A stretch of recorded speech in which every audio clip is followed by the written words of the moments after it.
you know over 700 people a day are diagnosed with diabetes? Did you also know there are nearly 1.1 million people in the UK who have diabetes who have not been diagnosed yet? I'm about to meet an inspiring gentleman, Paul Lawrence, an author and a coach who will share with us how he beat diabetes through a healthy habit and a healthy lifestyle. If you have someone in your family who is suffering from diabetes, if you yourself are suffering from diabetes or are worried about diabetes, you don't want to miss this inspiring story in the first ever Lean Mind story.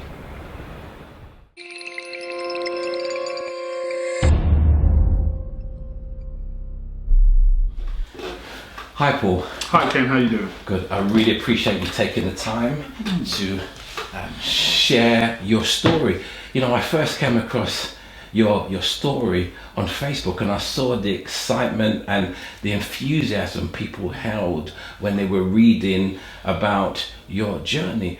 Paul, the question I want to firstly ask you is, what were the warning signs that you said you initially ignored before you got the diagnosis? Well, the warning signs were plenty, but I think one of the things is that we don't really recognize that our bodies are actually well-balanced machines. And so, let's say for those of us who are healthy, for the first 20, 30 years, we sort of overlook the fact that the way our bodies is going on, that's balance. And so we ignore that, we take that for granted. And so when something starts to go wrong, it doesn't ring alarm bells. So for me, the very first thing that I should have noticed was a sudden change in my eyesight. And I didn't pay any attention. I went to the Specsavers, spoke to them, and they said, well, you know, you're X amount of age, so probably it's just that.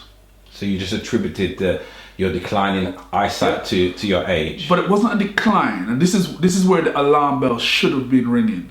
And I subsequently found out that this is typical. It was a sudden change. It was overnight. Okay. So I woke up one morning and suddenly I couldn't see detail. So I just have to ask, you know, you seem a very conscious person. What made you ignore such a sudden change? No idea. I wish I could sit here and really tell you more than... I didn't ignore it. It happened. I think the next day, because some of the work I do requires me to do a lot of reading, a lot of PC time. So I went straight to the opticians. They sort of just said, you know, attributed to that. Got the glasses worked, forgot about it. That was the summer. So that was in the summer. I'd say within about 2 months of that, the big sign, which again, you know, I'll tell you how I managed to ignore it, because for me now it's a funny story. Yeah, I'll be interested. Yeah, was getting up in the night urinating. And the first things I started to do was I'd say to myself, oh well, probably I drank something late last night. Probably I shouldn't have drank that last drink at that hour. And it wasn't every night initially. Yeah, it was just every now and then. But it was noticeable, and the time was noticeable. So it would be around 2 a.m. Yeah, that coincided with me just feeling a bit lethargic, falling asleep randomly. Nothing big, nothing major, but just feeling a bit more tired. I think as the weeks went by, then the late night urinate became consistent. And then it shifted a gear. So I would say by about the November, it shifted a gear. And it was not just once a night, but it'd be like 2 times a night.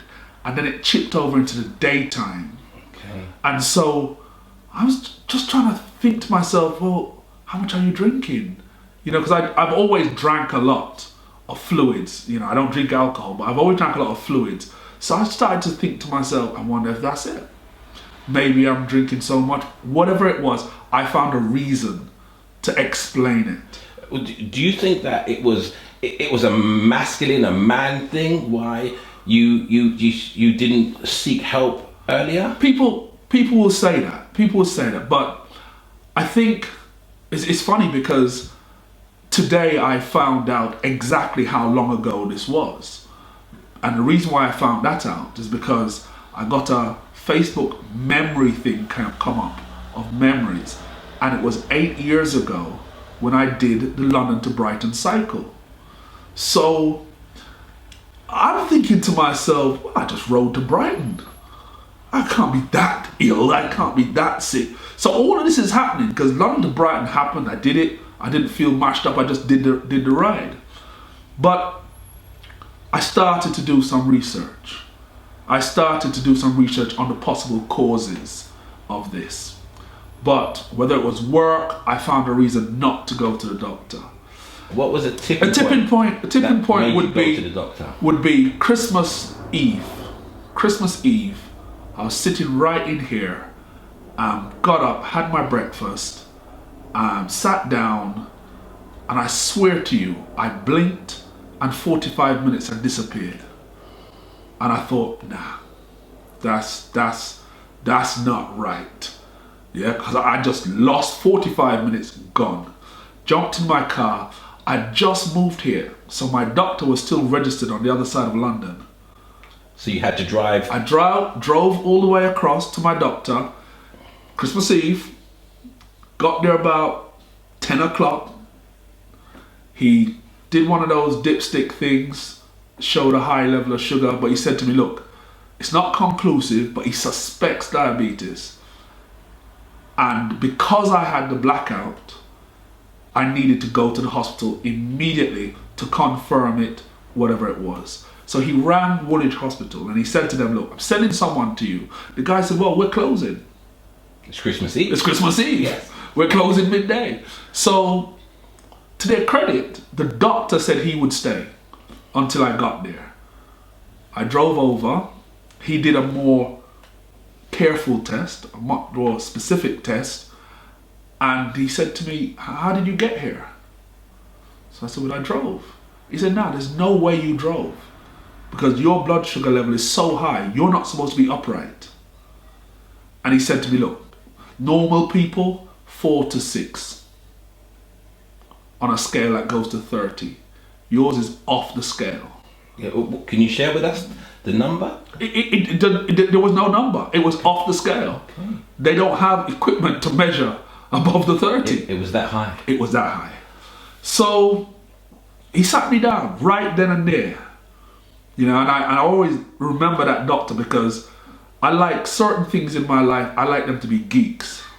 And when you looked around this man's office, everything had diabetes written on it. And he had the glasses, the reassuring doctor look. And he said to me, it's quite simple. If you continue as you are, you will not live to see your grandchildren. Wow. However, and this is a bit of a shock to me, he said to me, if we have caught it early, and you do what I say, diabetes actually can be reversed. And he says a lot of doctors don't know that or don't say that, but it is possible. And he went on to explain to me what diabetes is, exactly why in many cases it's not reversible, the difference between type 1 and type 2, which he identified that I had type 2, not type 1. And he booked me an appointment to see a nutritionist. You know what comes to mind? What the doctor said to you is in 2 parts. I wonder if there was a space. First, he said, if you don't correct your lifestyle, you won't live to see your children. And then the second part, he gave you hope. I mean, what was your thought when he said to you that? Well, after he said the first part, the second part, that was cool. If he had told me to walk naked through Parliament Square, okay, that's what was going to happen. So at that point, you were prepared to do anything. That was fine. Yeah. Yeah, because you know people who know me will know I don't like vegetables. I don't like green food. But you know what? All of that changed, and you have to. I think you know Tony Robbins talks about us being motivated by either pain or pleasure. Yes, he does. And the pain of that statement, the concept that my son may have children, I will never live to see them. Not because of an accident, not because it's my time, but because I'm killing myself. That to me meant that I had to change it. On reflection, I suppose you're thinking it shouldn't have taken that point, that kind of statement, to be able to move you to action. Of course you're thinking that. And you know what? What do they say? Hindsight is 20/20. So there are people who will watch this video and say, boy, you look like such a bright guy, but you did that. But I can tell you, I can guarantee you that in my own coaching practice, I meet people who are twice as intelligent as me, doing things which are twice as dumb as what I did. It's the human condition. It is the human condition. If we didn't do that sort of stuff, if we didn't ignore stuff, we'd all be fine. I can concur with that. So now the doctor's told you that if you don't adjust your lifestyle, you won't live to see your grandchildren. He's also told you that your condition is reversible. You've left the surgery. What's the first thought on your mind? Honestly? Yes. The first thought on my mind was go home and throw everything out of the fridge. Okay. Did you do that? Yeah. Didn't know what I was going to eat because we hadn't gone through the nutritionist part yet to figure out, because critical to recovery is knowing where your excess sugar is coming from. That's a critical part of it. It's not just diet. Yeah? It's about where is it coming from? Probably a week later, went back, spoke to the nutritionist. I told her what I eat day to day, and she said, you must be lying to me, because there's no way this could have brought on diabetes. Okay. And then she said, what do you drink? I said, I was proud of myself. I said, well, I only drink fruit juice. I only buy X brand because I know it's the best and I don't want the ones with the E's. And she just started laughing. And she said, how much of that do you drink? I told her, and she said, well, that's where your sugar's coming from. And actually, sugar in liquids is the easiest way to transfer sugar to your blood. It's easily digestible. Exactly. So your food diet per se wasn't too bad, but you was getting it from your drink, a place where you would least expect from your ignorance in the beginning to get it from. And because at the time I was overweight anyway, I had already been trying to make a little adjustments to my food diet. But I never ever thought to look at my juice diet. People have to remember, this is 8 years ago. This is before we all invented NutriBullets and we knew that you should go green juice. Yeah, this is before all of that. And we still have people who, you see them juicing and they're using fruits to juice. And then they realize it's not working because fructose is just another sugar. It's just another sugar. So for me, I had, I think, about 4 sets of tablets that had to be taken every day. And my mission was not to take any tablets. The doctor explained that if things go right, you can go diet controlled. And that's what I aimed for. Within 9 months, I was diet controlled because within 9 months, my blood sugar was perfect. You're speaking about diet control. Just share with me, what were some of the foods you gave up that you loved? Lord, painful question. The primary thing that I gave up, which I absolutely love in terms of food, is hard-o bread. I am a Jamaican.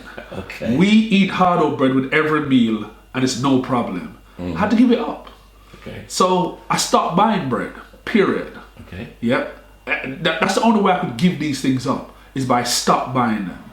I stopped buying hard-o bread. I stopped using rice of any sort. I stopped buying potatoes of any sort. So in short, all I had to eat, all I was eating for a year, I ate vegetables, salad, meat and fish. So you had to develop totally new eating habits then? Yeah, stuff which I would have once scoffed at, growing up in Jamaica, man gave salad, they said, boy, rabbit food. Yeah, I had to get down with some rabbit food. And so I did that for a year. And at the end of the year, I was, for about 3 months, I was off tablets. They put you on a 6 monthly cycle. Well, initially it's 3 months where you go back and you check. And then after about I think about 18 months, they sort of said to me, okay, fine, you've leveled off, nothing happening here. You've gone back to some aspects of your diet, but no change here. What we'll do, we'll put you on 6 monthly. And I've been on 6 monthly probably for the last 5 or 6 years. You mentioned about your change in your eating habits. How about your exercise habits? Did that change in any way? Absolutely, because in the first year, I lost 3 stone. Yeah, so I lost 3 stone in the first year because exercise was difficult. Because when I started, I weighed 26 stone, and that meant that stuff like running was impossible because you get shin splints. Yeah, you damage yourself at that level, which is why I did the London to Brighton cycle, because cycling is low impact. Swimming, I used to do the BT swimathon. Yeah, so I started to pile on doing those things. But because of the nature of the work I do, I'm all over the place, whether it's out of the country or just out of London. So it's very hard to develop a routine. You know, some people can get up in the morning and say, boy, they're going to swim 3 times a week or they're going to go to the gym. Because of my work, I'm in a car. Yeah. Part of the thing that I did in that year as well, I sold my car. That must have been painful. Oh God, man. Just taking the bus was painful. But that's where the exercise for me came in. You know, right where I live, there's a very, very steep hill. And having sold the car, I used to have to walk up to the bus stop. I was working in the city at the time. And the first morning, it took me 45 minutes and 3 stops to make it up that hill. By the time, about a month and a half later, I didn't even bother to go to the bus stop anymore, because the time it took me to walk from here to the nearest train station was 23 minutes, which was twice as far as just going up to the top of the hill where the bus was. So all of those little changes, and that's why sometimes people don't get these things right, because they think they have to make massive changes. And all I did was walk to the bus stop. And eventually, I was able to walk so fast that I could extend it and go further. I think what you said is really important, because most people think to make changes you have to make huge leaps, but what you're trying to share is that you made small daily changes which in the end added up to something huge. And that's always the way. If you put too much of a big change in front of you, it's very easy to get despondent. It's very easy to think, that's a bit much, and you just let it slide.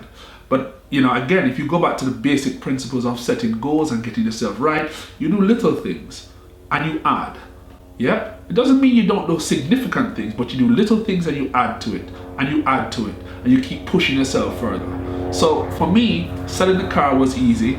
You know, I decided I would do some walking, and it all paid off. I dropped 3 stone in a year, and I was then able to buy back my car, reintroduce some stuff into my diet, but being very careful not to reintroduce the very stuff that put me there in the first place. So to this day, you look around here, you don't see no juice in the house. You see 9 to 10 bottles of water. I'm hearing about the change in diet. I'm hearing about the exercising. I'm hearing about, you know, you selling your car, and obviously the change in mindset. Over the course of the first year or 16 months, did you falter anyway? Was there a point where you felt like, you know, you couldn't do this? Or to be fair, in the first year, nah. Because, and even to this day, whenever, you know, you feel like you might have that dessert, which happens, you still remember what the guy said to me. And one of the things he said to me was key for maintenance was that he said to me, once you've had diabetes, you are more prone to it than a normal person. So once you have it, you're more prone to it. So I'm always aware that if I let slip too much, I know exactly where I'm going. And what he said to me, that if I get it again, I won't be able to shake it. So you had a very strong why reminding you each and every day why you need to stay on the path. Always the why, because he made it very, very clear that if for whatever reason I were to develop it again, there was no chance I'll get rid of it the second time. During this journey, did you share your story? Did you share your path seek support from anyone? No. No. Partner at the time, yes, but no one else, because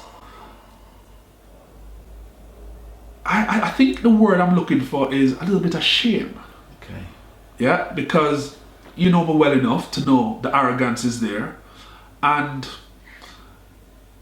you think to yourself, this is bread and butter stuff. You're a coach, for God's sake. This is what you tell people every day.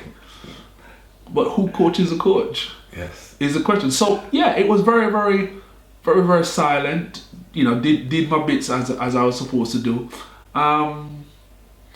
The only person that I really had a conversation with was a friend of mine, who, one of the things that I found out about not just diabetes specifically, but weight and carrying excess weight, was that it can make your skin darker in patches. And a good friend of mine, somebody you know, I mentioned it to him, and I said to him, go and check yourself. It turned out he had diabetes. With hindsight, thinking back, I know you've obviously done an amazing job, and we'll talk about the conclusions of your journey in a moment. In hindsight, do you feel you should have spoken to someone and tried to gain some support from family or friends? If we're going to use hindsight, I'm going to go a little bit further and say, should never have gotten myself into that situation in the first place. Yeah, because guess what? You can't abuse your body in that sort of way. You really should have not gotten there in the first place, because by the time the first signs were there,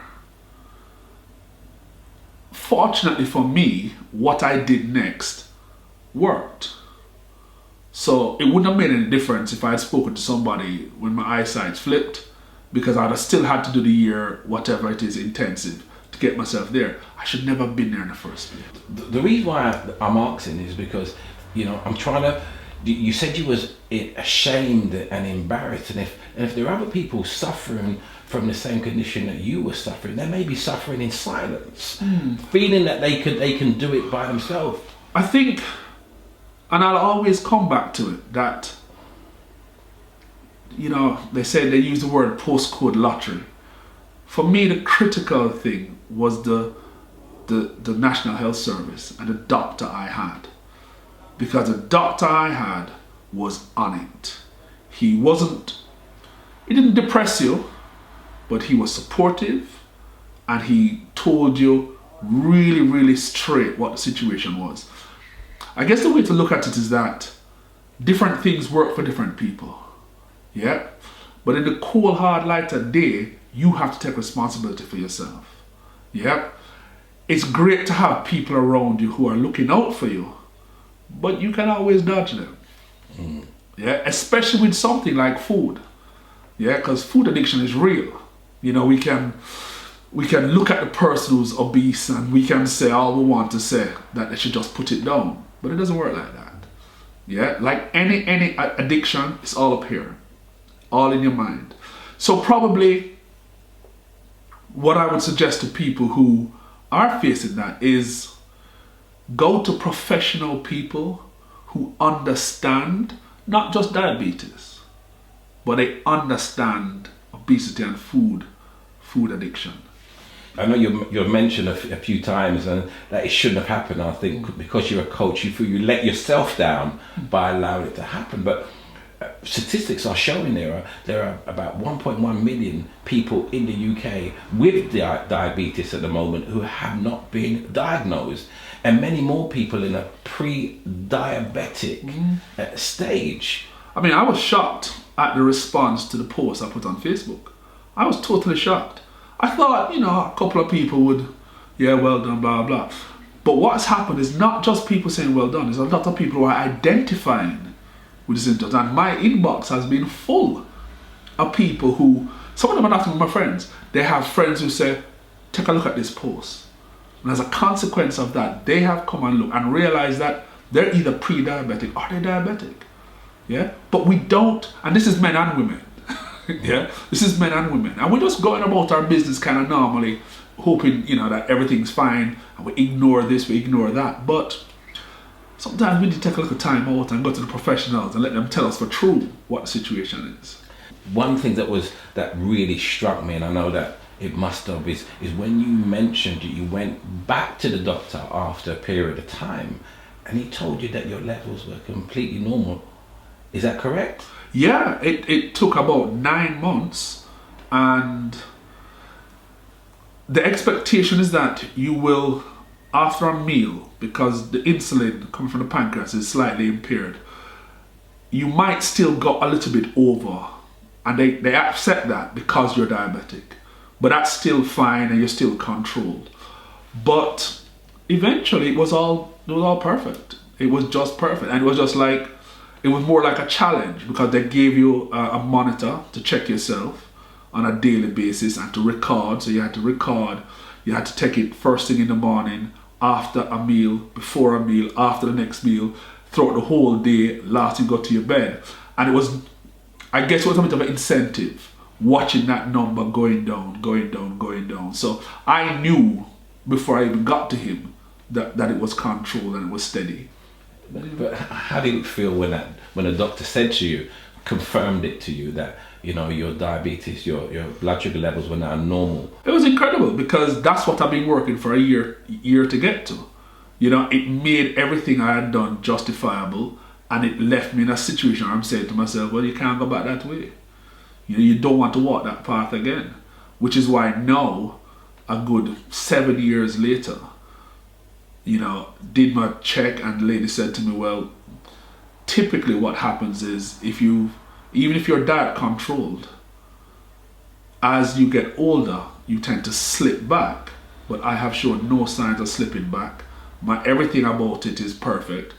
One indicator, cholesterol, is 0.2 over the level that it should be, and it's showing a gradual, but everything else is textbook perfect. And her question was, are you guys sure about the diagnosis? Because these are not statistics of somebody 7 years on and into diabetes. So pleased, you know, it's a good relief, and it justifies what I consider the work, the effort that has gone into it. And it's just being in a different place. And because until that moment, which was just last week, you still think of yourself in that way.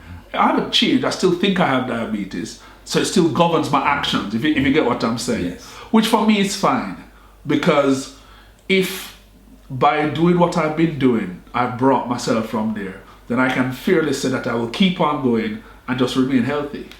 You know, what's amazing is that sometimes, or often, when people obtain or get diagnosed as diabetes, they feel they have to be on the pills and a medication for the rest of their life. But you've shown clearly that as a change and dedicated change in lifestyle habits, that you can beat it. Yeah, you know, it stems from good advice, because my doctor was clear. You don't want to be taking these tablets for your life.